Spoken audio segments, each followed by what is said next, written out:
89వ కీర్తనలో కూడా 3, 4, 35, 36 వచనాల్లో యేసుక్రీస్తు ప్రత్యక్షం మనకు తేటగా కనిపిస్తుంది. లూకా సువార్త 1వ అధ్యాయం 31 నుండి 33వ వచనం వరకు ఈ ప్రవచనాల నెరవేర్పు కూడా కనపడుతుంది. మరియా, నీవు గర్భము ధరించి కుమారుణ్ణి కని ఆయనకు యేసు అనే పేరు పెడతావు. ఆయన గొప్పవాడై సర్వోన్నతుని కుమారుడు అనబడతాడు. ప్రభువైన దేవుడు ఆయన తండ్రి అయిన దావీదు సింహాసనాన్ని ఆయనకిస్తాడు. ఆయన యాకోబు వంశస్థులను యుగయుగాలు ఏలుతాడు. ఆయన రాజ్యం అంతం లేనిది. ఇప్పుడు 89వ కీర్తనలో 3వ వచనం, నేను ఏర్పరచుకొనిన వానితో నిబంధన చేసుకున్నాను, నిత్యము నీ సంతానాన్ని స్థిరపరుస్తాను. 4వ వచనం, తరతరాలకు నీ సింహాసనాన్ని స్థాపిస్తానని చెప్పి నా సేవకుడైన దావీదుతో ప్రమాణము చేసి ఉన్నాను. 35, 36 వచనాలు, అతని సంతానము శాశ్వతముగా ఉంటుందని, అతని సింహాసనము సూర్యుడు ఉన్నంతకాలము నా సన్నిధిని ఉంటుందని, చంద్రుడు ఉన్నంతకాలం అది నిలుస్తుందని, మెంటనున్న సాక్షి నమ్మకముగా ఉన్నట్లు అది స్థిరపరచబడుతుందని, నా పరిశుద్ధత తోడని నేను ప్రమాణం చేశాను. దావీదుతో నేను అబద్ధమాడను. చూచారా, ఈ మాటలన్నీ యేసు ప్రభువును గురించి చెప్పినవే. ప్రవచనాలలోని క్రీస్తు మనలోని నిరీక్షణను ఎంతో బలపరుస్తాడు. ఇప్పుడు 1వ వచనం నుండి వినండి. దావీదీయ నిబంధనను గూర్చిన కీర్తన. ఈ కీర్తనతో లేవియకాండ కీర్తనల భాగం ముగిసినట్లే. ఈ కీర్తనను రాసింది ఎజ్రాహీయుడైన ఏతాను. ఇది ప్రబోధ గీతం, మాస్కెల్. ఏతాను లేవి గోత్రానికి చెందినవాడు. ఈ కీర్తనలో దేవుని విశ్వసనీయత 10 సార్లు పేర్కొనబడింది. ఈ కీర్తనలో నిబంధన అనే మాట 4 సార్లు వస్తుంది. నేను ప్రమాణం చేశాను అని దేవుడు 3 సార్లు అన్నాడు. నేను అబద్ధమాడను అని 4 సార్లు అన్నాడు. ఈ కీర్తనలో దేవుని మహిమ కనపడుతున్నది. 2 సమూయేలు 7వ అధ్యాయంలో దేవుడు దావీదుతో చేసుకున్న నిబంధన వివరంగా చెప్పబడింది. 1వ వచనం, యెహోవా యొక్క కృపాతిశయమును నిత్యము నేను కీర్తిస్తాను. తరతరాలకు నీ విశ్వసనీయతను నా నోటితో తెలియచేస్తాను. కృప నిత్యము స్థాపించబడుతుందని, ఆకాశమందే నీ విశ్వసనీయతను స్థిరపరుచుకుంటావని నేను అనుకుంటున్నాను. దేవుని కృపాతిశయం, ఆయన విశ్వసనీయత మన ఆనందానికి ప్రేరణ. దేవుని కృప నిత్యమైనది, ఆయన విశ్వసనీయత స్థిరమైనది. 24వ వచనంలో గేయకారుడు అంటున్నాడు, విశ్వసనీయత, కృప దావీదుకు తోడై ఉన్నాయి. 5వ వచనం, యెహోవా ఆకాశ వైశాల్యము నీ ఆశ్చర్య కార్యాలను స్తుతిస్తున్నది. పరిశుద్ధ దూతల సమాజములో నీ విశ్వసనీయతను బట్టి నీకు స్తుతులు కలుగుతున్నాయి. దేవుని విశ్వసనీయత కొరకు దేవునికి స్తోత్రములు. 8వ వచనం, యెహోవా సైన్యములకు అధిపతివైన దేవా, నీ వంటి బలాఢ్యుడెవడు? నీ విశ్వసనీయత చేత నీవు ఆవరించబడి ఉన్నావు. 20వ వచనం, నా సేవకుడైన దావీదును నేను కనుగొని ఉన్నాను, నా పరిశుద్ధ తైలముతో అతణ్ణి అభిషేకించి ఉన్నాను. దేవుడు తన వాగ్దానాన్ని తప్పక నెరవేరుస్తాడు. ఆడిన మాటను తప్పని దేవుడు. 27వ వచనం, నేనతణ్ణి నా జ్యేష్ఠ కుమారునిగా చేస్తాను, భూరాజులలో అత్యున్నతునిగా ఉంచుతాను. దావీదు నిబంధన క్రీస్తునందు కేంద్రీకరించబడి ఉన్నది. యేసుక్రీస్తు దేవుని కుమారుడు. ఆయన బెత్లెహేములో పుట్టినవాడు. ఆయన అవతారం ఆయన తగ్గింపును సూచిస్తుంది. ఆయన శిలువ మీద చనిపోయి తిరిగి లేచినప్పుడు తన పునరుత్థానమందు ఆది సంభూతుడయ్యాడు. మృతులలో నుండి లేచిన వారిలో ఆయన మొదటివాడు. జ్యేష్ఠ కుమారునిగా చేస్తాను అనగా యేసుక్రీస్తు మొదటివాడు. ఆయన యందు విశ్వాసముంచిన వారంతా ఆయన తరువాత వారు. ప్రపంచమంతటినీ ఏలేవాడు యేసురాజు.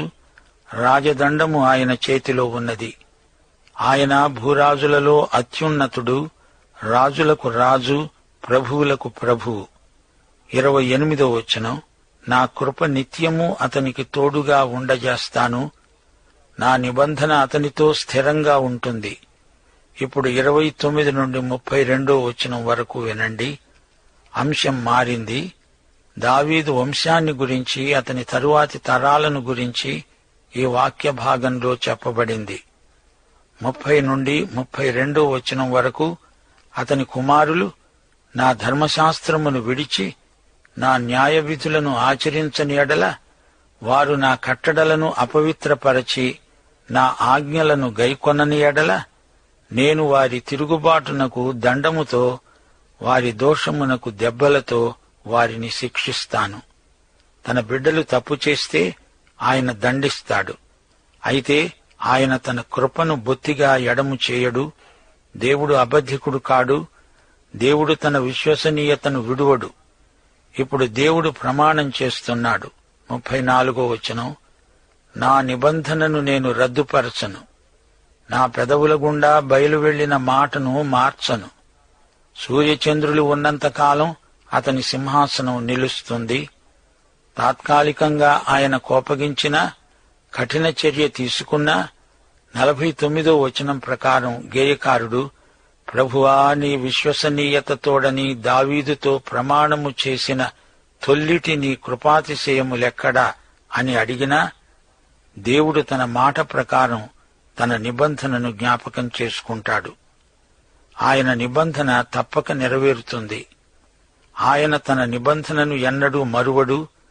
దావీదు సింహాసనముపై 1000 ఏండ్ల పాలనలో యేసే కూర్చుంటాడు. దానికి తిరుగులేదు. ఇప్పుడు మనం 90వ కీర్తనలోకి వస్తున్నాము. ఈ కీర్తనలో దేవుని కాపుదల వ్రాయబడింది. 90 నుండి 106వ కీర్తన వరకు కీర్తనల సంఖ్యాకాండం కొనసాగుతుంది. పంచగ్రంథాలలో ఇది 4వ భాగం. ఇది మోషే కీర్తనతో ప్రారంభమవుతుంది. సంఖ్యాకాండంలో ఇశ్రాయేలు అరణ్య ప్రయాణం, వారి విషాదకరమైన అనుభవాలు వర్ణించబడినాయి. ఇప్పుడు 90వ కీర్తన విందాము. ఇది మోషే కీర్తన, ప్రార్థన. ఇశ్రాయేలీయులు ఈజిప్టు నుండి బయలుదేరినప్పుడు మొదట సీనాయి కొండ దగ్గరికి వచ్చారు. అక్కడే దేవుడు వారికి ధర్మశాస్త్రమిచ్చాడు. ఆ తరువాత వారు వాగ్దత్త భూమి వైపు ప్రయాణం చేశారు. అయితే నేరుగా వారు గమ్యాన్ని చేరుకోలేకపోయారు. 38 ఏండ్లు వారు అరణ్య ప్రయాణం చేస్తూనే ఉన్నారు. ఎందరెందరో చస్తూ ఉంటే మోషే స్వయంగా చూచాడు. ఈ కీర్తన విషాద గీతం. మరణం, పాపం, శిక్ష అనే అంశాలు ఈ కీర్తనలో ధ్వనిస్తాయి. 1వ వచనం, ప్రభువా, తరతరముల నుండి మాకు నివాస స్థలము నీవే. పర్వతములు పుట్టకమునుపు, భూమిని లోకమును నీవు పుట్టింపకమునుపు యుగయుగములకు నీవే దేవుడవు. సోదరీ సోదరులారా, ఆదికాండం 1వ అధ్యాయంలో 27వ వచనంలో దేవుడు తన స్వరూపమందు నరుణ్ణి సృజించాడు. దేవుని స్వరూపమందు అతణ్ణి సృజించాడు. స్త్రీనిగాను పురుషునిగాను వారిని సృజించాడు. ఆదికాండం 2వ అధ్యాయం 7వ వచనంలో దేవుడైన యెహోవా నేల మంటితో నరుణ్ణి నిర్మించి వాని నాసికారంధ్రములలో జీవవాయువును ఊదగా నరుడు జీవాత్మ అయ్యాడు. ఈ 90వ కీర్తనలో మనుష్యుడు సృజించబడిన వ్యక్తిగా కనపడుతున్నాడు. దేవుడు మానవుణ్ణి ప్రత్యేకంగా సృజించాడు. నీవు మనుష్యులను మంటికి మారుస్తున్నావు. నరులారా, తిరిగి రండని సెలవిస్తున్నావు. మట్టిలో నుండి వచ్చిన మానవుడు తిరిగి మట్టిలోకే చేరుతున్నాడు. 4వ వచనం, నీ దృష్టికి 1000 సంవత్సరములు గతించినా నిన్నటి వలె ఉన్నవి, రాత్రియందలి ఒక జాము వలె ఉన్నవి. 1000 సంవత్సరాలు నీవు బ్రతికినా అది దేవుని దృష్టిలో క్షణకాలమే. నిత్యత్వంతో పోల్చి చూస్తే మానవ జీవితం క్షణకాలమే. వరద చేతనైనట్లు నీవు వారిని పారగొట్టివేయగా వారు నిద్రిస్తారు. పొద్దున వారు పచ్చగడ్డి వలె చిగురిస్తారు. పొద్దున అది మొలచి చిగురిస్తుంది, సాయంకాలమున అది వాడబారి కోయబడుతుంది. అరణ్య ప్రయాణములో మోషే తన చేతులతో ఎంతో మందికి సమాధి చేశాడు. ఎందరెందరో చనిపోయారు. మట్టి నుండి తీయబడిన మనిషి మట్టికే చేరుతాడని మోషే ప్రతిసారి జ్ఞాపకం చేసుకునేవాడు. శవాలను సమాధి చేయడం దేవుని విధానం. యోహాను సువార్త 12:24 ప్రభు అన్నాడు, గోధుమ గింజ భూమిలో పడి చావకుండిన ఎడల ఒంటిగానే ఉంటుంది, అది చచ్చిన ఎడల విస్తారంగా ఫలిస్తుంది. ఈ మాట యేసు మరణ పునరుత్థానాలకు సంబంధించింది. ఒక విశ్వాసి శవాన్ని పాతిపెడుతున్నామంటే ఒక విత్తనాన్ని భూమిలో నాటుతున్నామన్నమాట. ఒకానొక నాడు ఆ విత్తనం పండుతుంది, ఫలిస్తుంది. పూర్వం క్రైస్తవులు సమాధుల తోటకు సత్రమని, పొలమని పేర్లు పెట్టేవారు. అది సత్రం, ఎందుకంటే యాత్రికులు కొంతకాలం అక్కడ నిద్రపోతారు. అది పొలం, ఎందుకంటే అక్కడ విత్తనాలు నాటుతారు. అవి ఒకానొక నాడు ఫలిస్తాయి. పొలంలో విత్తనాలను నాటుతాము గాని తగులబెడతామా? శవాన్ని పాతిపెట్టినప్పుడు విత్తనం నాటుతున్నావు. పునరుత్థానంలో అందులో నుంచి మొక్క బయటికి వస్తుంది, కొత్త శరీరాన్ని ధరిస్తుంది. 8 మా దోషములను నీవు నీ ఎదట ఉంచుకొని ఉన్నావు. నీ ముఖకాంతిలో మా రహస్య పాపాలు కనపడుతున్నాయి. ఇక్కడి రహస్య పాపాలు పరలోకంలో బహిరంగ వాస్తవాలు. దేవదూతలు నిన్ను కనిపెట్టి చూస్తున్నారు. నీవేమి చేస్తున్నది పరలోకమంతా గమనిస్తున్నది. 9 నీ ఉగ్రతను భరిస్తూనే మా దినములన్నీ గడిపాము. నిట్టూర్పులు విడిచినట్లు మా జీవితకాలం జరుపుకుంటాము. మా ఆయుష్కాలం 70 సంవత్సరాలు, అధిక బలమున్న ఎడల 80 సంవత్సరాలు. అయినా వాటి వైభవం ఆయాసమే, దుఃఖమే. అది త్వరగా గతిస్తుంది. మేము ఎగిరిపోతాము. 80 సంవత్సరాలు నీవు బ్రతికితే అది చాలు. అది నిండైన జీవితం. 80 సంవత్సరాలు వచ్చాయంటే అది సూర్యాస్తమయం. అది క్రిందికి దిగే సమయం కాదు, పైకి ఎక్కిపోయే సమయం. 12 మాకు జ్ఞాన హృదయము కలుగునట్లు చెయ్యి, మా దినములు లెక్కించేటట్లు మాకు నేర్పు. యేసుక్రీస్తే మన జ్ఞానం. 1 కొరింథీ 1:30 ఆయన మనకు జ్ఞానము, నీతి, పరిశుద్ధత, విమోచనము. యేసుక్రీస్తు నీకుంటే నీకు జ్ఞానము, నిరీక్షణ ఉన్నాయి. 17 మా దేవుడైన యెహోవా ప్రసన్నత మా మీద ఉండునుగాక.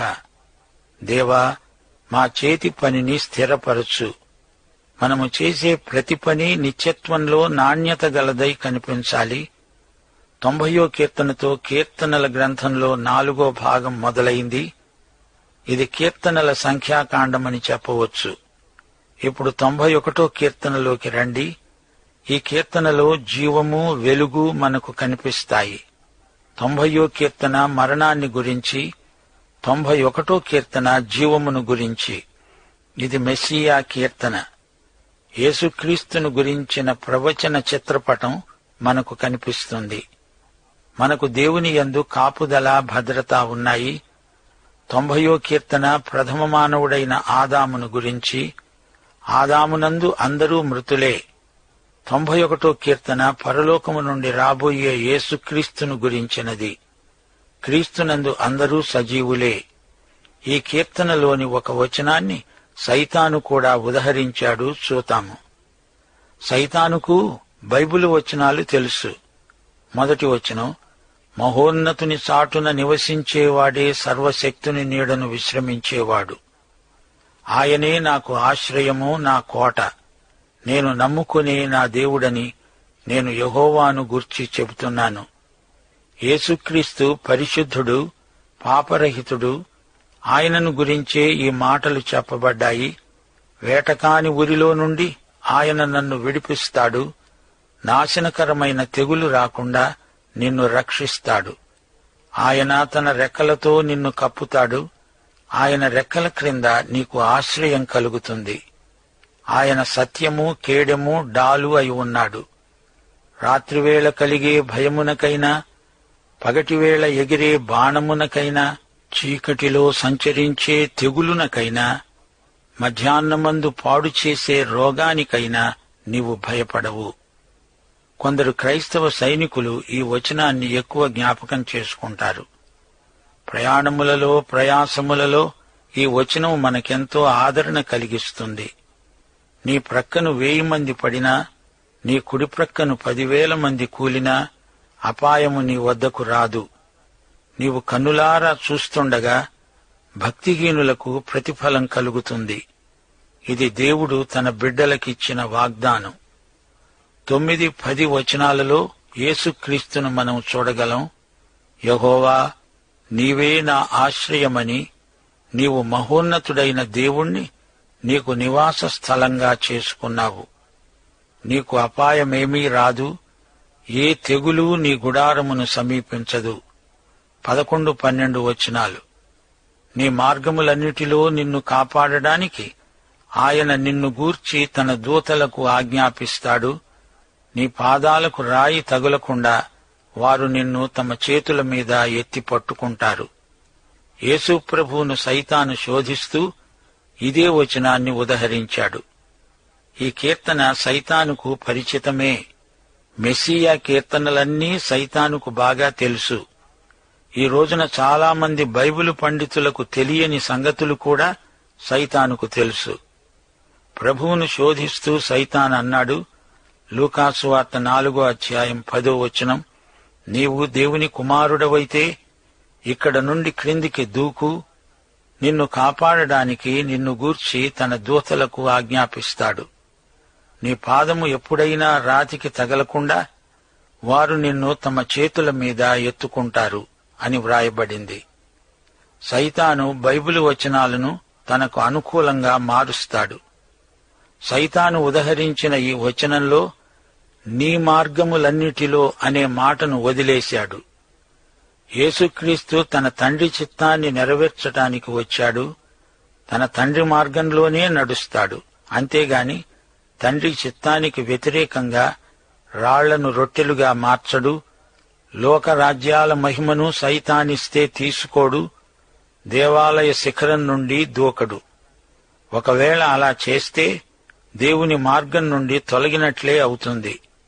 14వ వచనం నుండి, అతడు నన్ను ప్రేమిస్తున్నాడు గనుక నేనతన్ని తప్పిస్తాను. అతడు నా నామమును ఎరిగినవాడు గనుక నేనతన్ని ఘనపరుస్తాను. అతడు నాకు మొర్రపెట్టగా నేనతనికి ఉత్తరమిస్తాను. శ్రమలో నేనతనికి తోడై ఉంటాను. అతన్ని విడిపించి అతన్ని గొప్ప చేస్తాను. దీర్ఘాయువు చేత అతన్ని తృప్తిపరుస్తాను. నా రక్షణ అతనికి చూపిస్తాను. యేసు ప్రభువును ఒక్క క్షణం ధ్యానించండి. ఆయన పాతిపెట్టబడ్డాడు. భూమి యొక్క అగాధ స్థలాలలోకి వెళ్ళాడు. చనిపోయాడు.